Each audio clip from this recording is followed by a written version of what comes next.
모든 것이 가하나 모든 것이 유익한 것은 아니요 모든 것이 가하나 모든 것이 덕을 세우는 것은 아니니 누구든지 자기의 유익을 구하지 말고 남의 유익을 구하라. 무릇 시장에서 파는 것은 양심을 위하여 묻지 말고 먹으라. 이는 땅과 거기 충만한 것이 주의 것임이라. 불신자 중 누가 너희를 청할 때에 너희가 가고자 하거든 너희 앞에 차려놓은 것은 무엇이든지 양심을 위하여 묻지 말고 먹으라. 누가 너희에게 이것이 재물이라 말하거든 알게 한 자와 그 양심을 위하여 먹지 말라. 내가 말한 양심은 너희의 것이 아니요 남의 것이니 어찌하여 내 자유가 남의 양심으로 말미암아 판단을 받으리요. 만일 내가 감사함으로 참여하면 어찌하여 내가 감사하는 것에 대하여 비방을 받으리요. 그런즉 너희가 먹든지 마시든지 무엇을 하든지 다 하나님의 영광을 위하여 하라. 유대인에게나 헬라인에게나 하나님의 교회나 거치는 자가 되지 말고 함께합니다. 나와 같이 모든 일에 모든 사람을 기쁘게 하여 자신의 유익을 구하지 아니하고 많은 사람의 유익을 구하여 그들로 구원을 받게 하라. 이는 하나님의 말씀입니다. 아멘. 한 달 전입니다. 한 달 전에 저희가 송구 영신 예배로 하나님 앞에 나아갔던 귀한 시간이었습니다. 송구 영신 예배 시간에 혹시 가장 기억에 남는 게 뭡니까? 따뜻한 오뎅. 네, 그 참 오뎅이 맛있었어요. 네, 지금도 먹고 싶습니다. 자, 그 오뎅과 함께 먹었던 하나님의 말씀. 혹시 그때 받았던 그 말씀 혹시 성경책에 꽂고 다니시나요? 네, 가끔 보세요. 네, 그죠. 네, 보면서 뭐 하세요?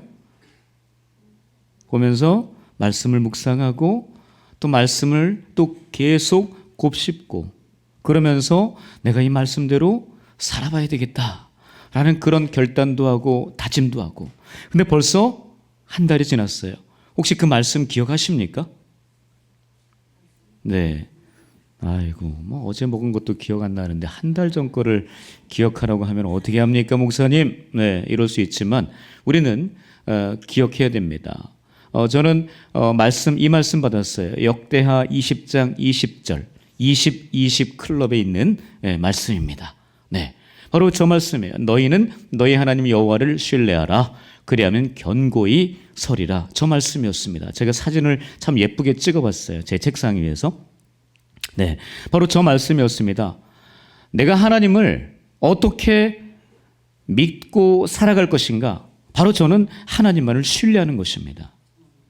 어떤 상황이 와도 어떤 악한 좋지 못한 그런 환경에 처해 있어도 나는 오직 하나님만 신뢰하겠다라는 저의 고백입니다. 저는 견고하게 서기 위해서 제가 하나님을 신뢰하겠다는 그 얘기 아닙니다. 여러분, 견고히 세우는 분은 누구세요? 하나님이세요. 제가 아니에요. 하나님이 견고히 세우시는 분이지 저는 단지 하나님만 신뢰할 뿐입니다. 내가 비천에 처하나 풍부에 처하나 먹을 것이 없으나 먹을 것이 많으나 어떤 상황이든지 저는 하나님만 신뢰하는 건 내일이에요. 그 하나님이 저의 모습을 보시고 견고하게 세워주시면 너무나 감사하고, 그러나 그분이 저를 세우지 않는다 해도 저는 하나님만 신뢰하는 겁니다. 그것이 제가 해야 되는 일이에요. 여러분, 어떤 말씀 받으셨습니까? 벌써 한 달이 지났는데 그 말씀을 붙들고 얼마나 기도하고 계십니까? 그 말씀이 내 삶 속에서 이루어지도록 얼마나 기도하고 계십니까? 여러분, 그 말씀을 가슴판에 세울 수 있기를 축복합니다. 그 말씀이 여러분의 삶의 자리에 역사할 수 있도록 날마다 기억하고 생각하고 입술로 계속 읊조리는 저와 여러분을 낼 수 있기를 주님의 이름으로 간절히 축복합니다. 아멘. 우리 옆 사람에게 인사하겠습니다. 말씀대로 사십시다. 네, 웨스트민스터 신앙 고백이라는 것이 있습니다. 바로 저거거든요. 1643년 7월에 영국에서 제정된 거예요. 영국 교회에서 신앙 고백의 표준 문서가 필요했기 때문에 저것을 함께 모여서 만들었습니다. 그 구성이 어떻게 되어 있느냐? 바로 신앙 고백 33장, 그리고 대요리문답 196문항, 그리고 소요리문답 107문항으로 구성되어 있습니다. 자, 저것은요, 교회 정치와 예배의 모범으로 집대성한 겁니다. 그래서 저것이 청교도들에 의해서 미국 교회로 들어와서, 특별히 미국 장로 교회로 들어와서 신앙 고백의 기초가 됩니다. 그리고 나서 저것이 우리나라 장로 교회의 신앙 고백으로 지금 자리매김 잘하고 우리가 그 바탕 위에서 믿음 생활을 지금 하고 있습니다. 참 중요한 이 신앙 고백서라고 이야기할 수 있습니다. 바로 이것은요, 대요리 문답도 있고 소요리 문답도 있고 신앙 고백도 있는데, 여기서 중요한 것은 소요리 문답입니다. 이 소요리 문답 107문항 가운데 이 문항들이 어떻게 되어 있느냐? 문답 형식으로 되어 있어요. 굉장히 간결하게 문답 형식으로 되어 있거든요. 그러나 중요한 것은 뭐냐? 간결한 게 문제가 아니라 성경을 체계적으로 요약했다는 게 너무 중요합니다. 성경을 기반으로 해서 이 소요리 문답이 만들어졌다라는 거예요. 다른 세상 잡다한 지식을 가지고 지혜를 가지고 만든 게 아닙니다. 오직 성경, 하나님의 살아있는 말씀, 운동력이 있는 그 말씀으로 만들어진 것이 소요리 문답이라는 거예요. 그것을 조금 더 사람들이 알 수 있게, 접근이 좀 더 쉬울 수 있게끔 만들어 놓은 것입니다. 그래서 개혁주의 신학의 집약서라고 이야기합니다. 그래서 세계 모든 장로교회, 개신교회, 우리 개신교회, 바로 이런 모든 교회들의 표준적 교리서라고 이야기할 수 있다는 겁니다. 교리 굉장히 딱딱하잖아요. 그런 것들을 하나하나 문답 형식으로 만들어서 많은 사람들이 쉽게 하나님의 말씀을 접할 수 있게, 다른 거 아니에요. 머리 아프게 아닙니다. 쉽게 하나님 말씀을 알 수 있게 만든 것이 소요리 문답의 107문항이라는 겁니다. 자, 그 문답에 제 첫 번째 문과 답이 있습니다. 이것입니다. 사람의 제일 되는 목적이 무엇입니까? 여러분, 이 질문은 뭐냐면요, 사람이 어떻게 살아야 되는가, 사람은 무엇을 위해 살아야 되는가, 그 존재론적 물음에 대한 부분이에요. 왜 사는가, 삶의 목적이, 이유가 뭐냐, 이거죠.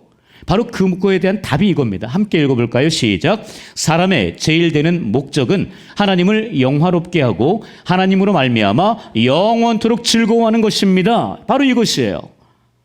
바로 사람의 제일 되는 목적은 뭐냐? 하나님을 영화롭게 하는 거래요. 하나님을 영화롭게 하기 위해서 우리가 지음받은 존재라는 겁니다. 사람은 그렇게 살아야 되는 거예요. 목적이 있는데 그 목적은 하나님을 영화롭게 한다. 대체 하나님을 영화롭게 하는 게 뭐지? 라는 의문이 들죠. 바로 하나님을 영화롭게 한다는 얘기는 하나님을 영광스럽게 한다는 겁니다. 그래서 오늘 설교 제목이 뭐예요? 그리스도인은 무엇으로 사는가? 영광입니다.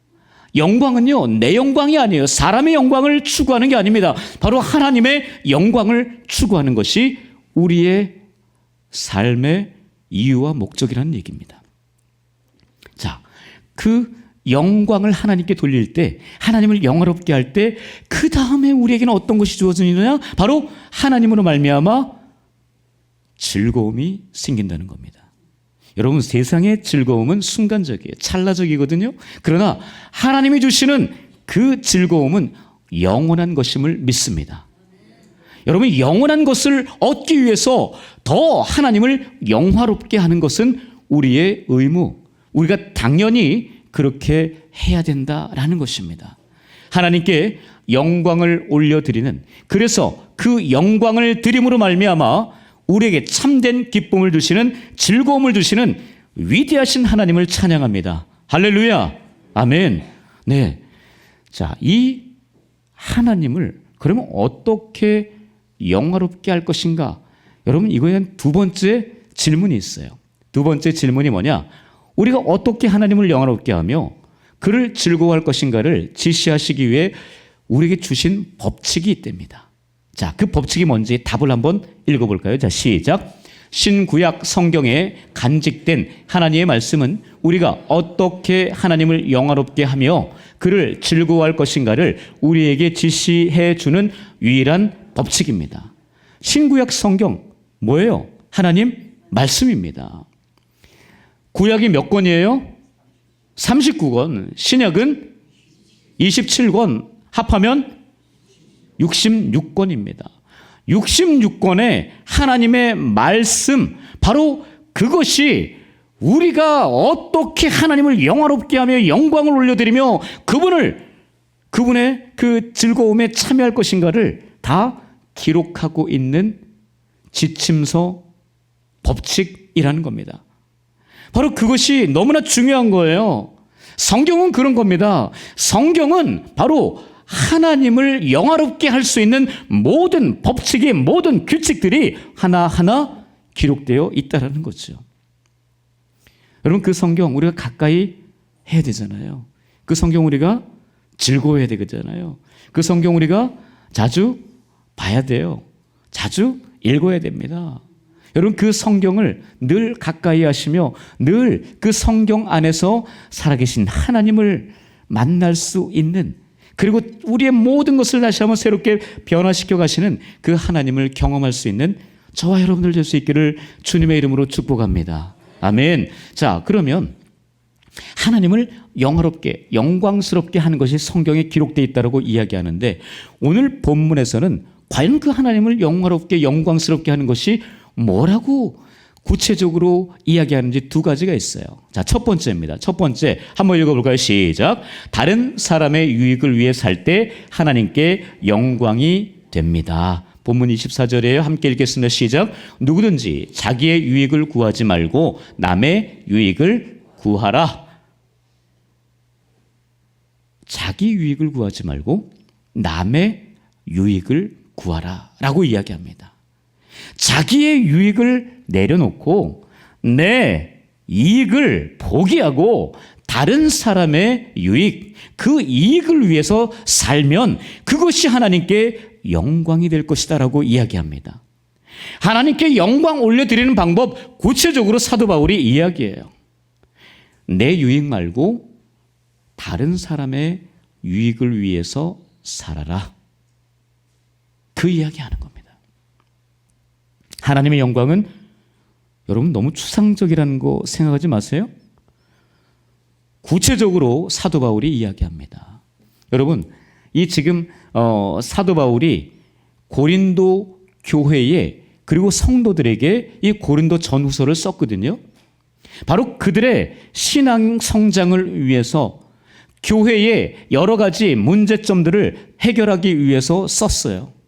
여러분, 그 가운데 여러분 이 지금 오늘 본문은 뭐라고 이야기하냐면, 너희들이 음식을 먹을 때에 먹든지 마시든지 무엇을 하든지 다 하나님의 영광을 위하여 하라라고 그렇게 초점을 맞추고 있는데, 특별히 먹는 것에 대해서 이야기합니다. 그 먹는 것이 무슨 문제가 되는데 그렇게 이야기하는지는 여러분 한번 생각해 보세요. 여러분, 고린도 교회는요, 고린도 지역은 로마의 신전이 굉장히 잘 세워져 있던 그 지역입니다. 그 로마의 신전 앞에, 바로 우상 앞에 절을 해야지만, 우상을 섬겨야지만 그 고린도 사회에서 살아낼 수가 있어요. 이게 제대로 섬기지 않으면요, 왕따를 시키고 아예 사회생활을 못하도록 만들어버려요. 이런 상황 가운데 이 사도 바울이 고린도 교회 사람들에게, 아니 성도들에게, 그 교회 안에 모여져 있는 그 사랑하는 성도들에게 이런 이야기를 합니다. 너희들 음식을 다 먹으라는 거예요. 여러분, 그 당시에 그 시장 안에, 그러니까 고린도 그 시장 안에 나오는 모든 대부분의 음식은 다 제사상에 올려진, 다시 말하면 그 우상에게 먼저 바쳐졌던 그 음식들이 다 돌아다니는 거였습니다. 그것을 먹고 사고, 사서 먹고 팔고 그러는 거예요. 그런데 예수를 믿는 사람들, 예수를 구주로 믿는 그 사람들은 그것을 먹기가 너무 부담스러운 거예요. 여러분 이제 우리가 설 명절을 맞이합니다. 여러분 설 명절 맞이할 때 저도 그랬지만 여러분 제사상에 올라간 음식 먹어요, 먹어요? 바로 이것도 그렇죠. 제사상에 올라간 음식 내가 어떻게 먹어? 나는 믿는 사람인데. 그 우상에 드려진 그 음식 내가 왜 먹어? 귀신이 먹었던 음식, 귀신이 막 이렇게 핥고 간 음식 내가 어떻게 먹어? 나 절대 안 먹어. 여러분 그런 분들이 대부분입니다. 저도 예전에 그랬어요. 여러분 그러면 지금은 제가 어떨까요? 맛있게 먹습니다. 없어서 못 먹어요. 안 줘서 못 먹어요. 왜 그럴까요? 여러분 그 음식에 문제가 있어요? 여러분 음식은 중립적입니다. 여러분 제사상에 올라갔다고 그 음식이 뭐가 이상해져요? 거기에 그 귀신이 침 발라놨어요? 말도 안 되는 이야기입니다. 그런데 우리는요, 그 제사상에 올라간 음식 절대 안 먹고 난리가 나요. 여러분 그러나 사도 바울이 뭐라 하느냐? 다 먹으래요. 오늘 본문에 보면 다 먹으래요. 그 시장에서 파는 거 이거 그 우상에게 드려진 그 음식이냐고 물어보지도 말고 그냥 사서 먹으라고 이야기합니다. 목사님 이상하시네. 목사님 이단 아니야? 여러분 이단 아니에요. 만약에 사도 바울 지금 우리가 저보고 이단이라고 하면 이 말씀 삭제해 버려야 돼요. 왜냐? 지금 사도 바울은요. 그 모든 음식, 우상에게 바쳐진 그 음식 그냥 먹으래요. 그런데 단서를 하나 달아놔요. 뭐냐? 만약에 불신자들 또는 믿는 자들이 이것은 우상에게 바쳐진 음식이라고 이야기를 하면 그것은 먹지 말라라고 이야기합니다. 무슨 얘기냐면 그 음식을 먹어도 아무런 문제, 여러분 그 음식 먹으면 배탈 납니까? 아니거든요. 그 음식, 그 우상에게 바쳐진 음식이 문제가 아니라 그것을 내어놓고 이게 우상에게 바쳐진 음식인데 너 먹을 거니? 그러니까 믿는 사람에게 그 물어보면 그때는 먹지 말라는 얘기입니다. 왜요? 바로 그 사람 때문에 그렇습니다. 다시 말하면 다른 사람의 유익을 위해 살 때 우리가 하나님께 영광이 된다 그랬잖아요. 중심은 내가 아니라 다른 사람이에요. 만약에 그 음식을 먹은, 그러니까 우상 숭배에 드려진 그 음식을 먹은 그것을 보고 옆에 사람이 실족하거나 옆에 사람이 믿음을 떠나면, 예수를 떠나게 되면 그거 하지 말라는 거예요. 그거 먹지 말라는 겁니다. 여러분 예를 들면 그래요. 여러분 제가 술 먹는 거 뭐가 문제가 됩니까? 담배 피는 거 뭐가 문제가 돼요? 제가 설교 끝나고 여기 뒤에 뒤편에 가서 쪼그리고 앉아서 담배 한 모금 한다고 생각해 봐요. 그건 아니지. 예. 여러분 그거를 만약에 안 보면 문제가 아닌데 봤어요. 여러분 그거 모르겠어요, 성도들이? 제가 술 먹는다 그러면 술집 간다 그러면 여러분 그게 뭐가 문제가 되겠습니까? 그런데 그것을 성도들이 봐요. 성도들이 알아요. 여러분 그러면 그거 해야 돼요, 말아야 돼요? 하지 말아야죠. 여러분 똑같습니다. 여러분들 가운데 이번 명절 가운데 여러분들의 모습을 보면서 아니 예수 믿는 사람이, 아니 장로님이, 권사님이, 안수집사님이 담배를 피네? 아이고 술을 드시네? 여러분 만약에 그것을 불신자가 보고 거기서 충격을 먹고 거기에 대해서 실족한다면 그거 해야 돼요, 말아야 돼요? 하지 말아야 되는 거예요. 제사상에 올라간 그 음식 누가 먹는다고 뭐라 합니까? 배탈 안 나요.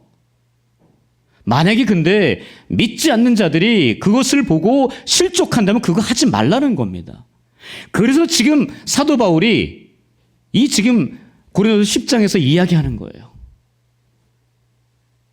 여러분 그것을 놓쳐버리면요, 내 마음대로 사는 겁니다. 말씀대로 사는 것이 아니라 내 마음대로, 내가 복음을 가지고 내 마음대로 살아가는 거예요. 여러분 하나님께 영광이 되는 삶은요, 말씀대로 사는 삶이라고 이야기했습니다.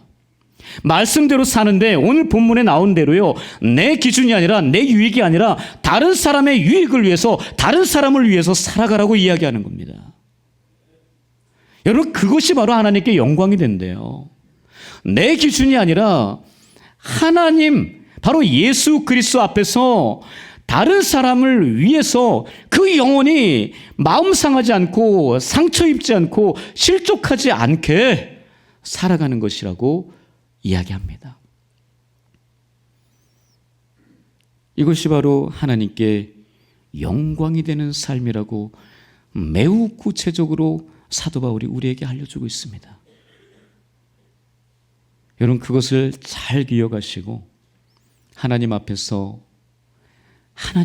십자가 앞에서 다른 사람들을 실족시키는 그런 행동, 말 하지 않기를 주님의 이름으로 축복합니다.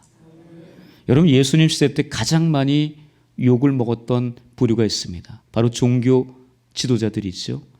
거기에서 외식하는 서기관들과 바리새인들의 모습을 마태복음 23장에서 주님께서 이렇게 말씀하십니다. 한번 읽어볼까요? 시작. 화 있을진저 외식하는 서기관들과 바리새인들이여, 너희는 천국문을 사람들 앞에서 닫고 너희도 들어가지 않고 들어가려 하는 자도 들어가지 못하게 하는도다. 여러분 이게 바로 이런 모습인 거예요. 내 중심으로만 하는 거예요. 다른 사람 중심이 아닌 내 중심으로만 살 때 이런 일이 벌어지는 겁니다. 자기도 천국에 못 들어가면서 다른 사람까지 못 들어가게 막아서는 바로 그 사람이 이런 사람이라는 거예요. 바리새인과 서기관 같은 사람, 다른 사람을 실족하게 하는 그런 사람이라는 겁니다. 여러분 그래서 우리 말과 행동 조심해야 되거든요. 바로 그런 모습이 다른 사람을 실족하게 하는, 유익을 주는 것이 아니라 다른 사람의 것을 빼앗아 오는, 내 욕심, 내 배를 채우는 그런 모습일 수 있다는 겁니다. 우리가 다시 한번 하나님 앞에 나는 하나님께 영광을 올려드린다라고 생각은 하지만 진짜 하나님의 영광을 나는 어떻게 올려드리고 있는가 잘 고민해 보아야 될 것 같습니다. 여러분 주일날 찬양만 한다고 그게 영광이 될까요? 여러분 봉사만 한다고 영광이 될까요? 교사라고 여러 부서에서 열심히 봉사한다고 그게 물론 영광이 될 수도 있습니다. 여러분 그러나 내 삶의 자리에 가서 내 가족들 앞에서, 내 함께하고 있는 직장 동료 앞에서, 사업장 만나고 있는 그 사람들 앞에서 얼마나 그들의 유익을 위해서 우리가 살아가고 있는가를 잘 되짚어 봐야 되겠습니다. 하나님의 영광을 위해 우리가 어떻게 살아야 될까? 바로 다른 사람의 유익을 위해서 살아야 된다는 것, 이것을 잊지 않기를 축복합니다. 두 번째입니다. 자, 한번 읽어볼까요? 시작. 다른 사람에게 거치는 삶을 살지 않을 때 하나님께 영광이 됩니다. 자, 32절이에요. 함께 읽겠습니다. 시작. 유대인에게나 헬라인에게나 하나님의 교회에나 거치는 자가 되지 말고. 여러분께서 거치는 자라는 표현을 우리가 좀 잘 알아야 되겠습니다. 헬라 원어로 스칸달론이라고 이야기합니다. 스칸달론 뭐냐? 발에 걸려 넘어지게 하는 장애물, 사냥용 덫이나 올무, 실족하게 하는 걸림돌, 이것이 스칸달론이 거치게 하는 거예요. 교회나 다른 사람들에게나 거치는 자가 되지 말래요. 장애물 되지 말래요. 바리새인들처럼 서기관들처럼 막아서는 그런 인생 되지 말라라고 이야기합니다. 바로 그것이 하나님께 영광이 되기 때문에 그렇습니다. 그들을 막아서는 사람이 아니라, 그들에게 걸림돌이 아니라 그들에게 디딤돌이 되고 그들에게 징검다리가 되는 그런 인생이 바로 하나님께 영광이 되는 인생이다라고 분명하게 이야기합니다. 스칸달론. 여러분 그 이야기는 뭐냐면요, 여러분 일부러 덫을 놓는 사람이에요. 일부러 그 장애물을 놓고 그 사람이 넘어지도록, 만드는 사람의 그런 스칸달로 거치는 사람이에요. 여러분 그런 인생 되지 마십시오. 그런 인생 그렇게 살면서 주일날은 와서 그렇게 아무것도 아닌 척 그런 모습으로 얼굴 싹 바꿔서 여러분 그렇게 살면 하나님 다 아시잖아요. 여러분 그거 하나님께 영광 안 돼요. 그렇게 찬양한다고 기도한다고 예배드린다고 그게 영광이 될 것 같습니까? 착각입니다. 우리의 삶의 자리에서 다른 사람들에게 교회에게 거치는 자가 되면 안 됩니다. 여러분 하나님께 영광 올려드리기 위해서는 내 삶의 자리에서 내가 정말 거치는 자인지 아니면 디딤돌 역할을 하는 인생인지 정말 그 징검다리 역할을 하는 인생인지 잘 돌아보셔야 됩니다.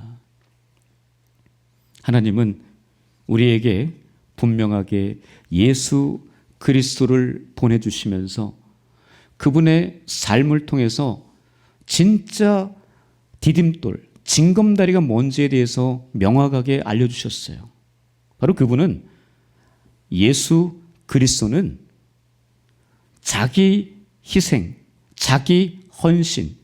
여러분 마가복음 10장 45절에 이렇게 기록하고 있습니다. 마가복음 10장 45절 한번 읽어볼까요? 시작. 인자가 온 것은 섬김을 받으려 함이 아니라 도리어 섬기려 하고 자기 목숨을 많은 사람의 대속물로 주려 함이니라. 분명하게 자기를 희생하고 자기를 다 내어 놓는 그 모습, 여러분 그 모습으로 하나님께 영광 올려드리는 분이셨습니다. 개인주의, 이기주의의 삶이 아니셨어요. 이타주의적으로 다른 사람을 위해서 하나님과 관계가 끊어진, 하나님과 그 죄로 인해서 가려막혀진 그 모든 것들을 다 제거해 주시고 허물어 주시고 깨트려 주시고 디딤돌, 그 징검다리 역할을 해 주시는 그분이 바로 예수 그리스도였습니다. 바로 그 모습을 우리는 닮아가야 되거든요. 내 삶의 자리에서 다른 사람에게 디딤돌이 아닌 장애물이 되고 있다면 여러분 그것은 하나님의 영광을 가리는 그런 행위입니다. 여러분 마태복음 5장에 가시면요, 예수님께서 산상수훈을 통해서 우리에게 소금과 빛이라고 이야기하십니다. 소금과 빛이라고 이야기하시면 뭐라고 하느냐 한번 읽어볼게요. 16절 시작. 이같이 너희 빛이 사람 앞에 비치게 하여 그들로 너희 착한 행실을 보고 하늘에 계신 너희 아버지께 영광을 돌리게 하라 라고 분명하게 이야기합니다. 여기서 중심이 다른 사람이에요. 내가 아니에요. 내가 그 빛을 비춤으로 내가 소금의 역할을 잘함으로 그들로 하여금 그들이 하나님 앞에 영광을 돌리게 하려는 겁니다. 나도 하나님 앞에 빛된 삶을 살면서 그렇게 다른 사람들의 유익을 위해서 다른 사람들을 더 도와주면서 그렇게 살아갈 때에 하나님께 영광이 되지만 그 모습을 보고 다른 사람들이 나에게 혜택을 입은 그 사람들이 하나님께 영광을 올려드린대요. 여러분 이렇게 살아야 됩니다. 우리는 그렇게 살아야 되거든요. 개인주의적 이기적인 삶이 아닌 이타주의적으로 예수님께서 우리에게 보여주신 그 삶의 모습으로 살아갈 때 비로소 우리는 하나님께 영광된 삶을 살 수 있다라고 우리에게 말씀으로 보여주십니다. 과연 여러분들의 삶의 자리는 어떻습니까? 하나님께 영광을 올려드리고 계십니까? 하나님께 영광을 올려드리려면 거치는 자의 삶이 아니라 디딤돌의 역할을 하는 삶이 되라고 말씀하십니다.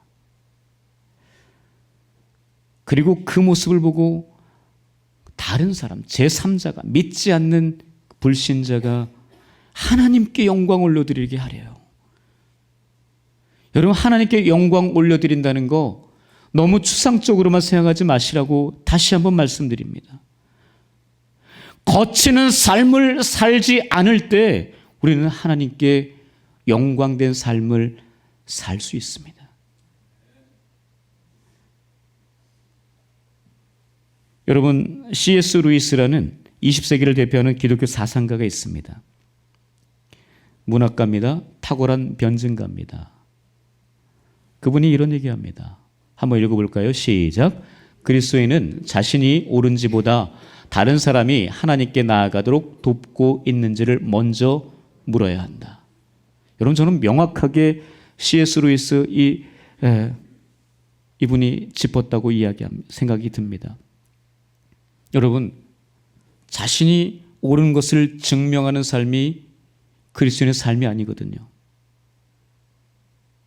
바로 다른 사람이 하나님께로 나아갈 수 있도록 불신자들이 예수를 고백하고 주로 고백하고 그분이 십자가 앞에 바로 서고 있게끔 돕고 있는지, 아니면 그 사람의 뒷다리를 끌어내리고 있는지, 바리새인과 서기관처럼 그 천국문에 못 들어가게 막고 서 있는 그런 모습인지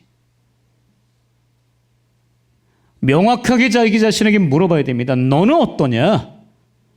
너는 하나님께 다른 사람이 나아가도록 돕고 있느냐?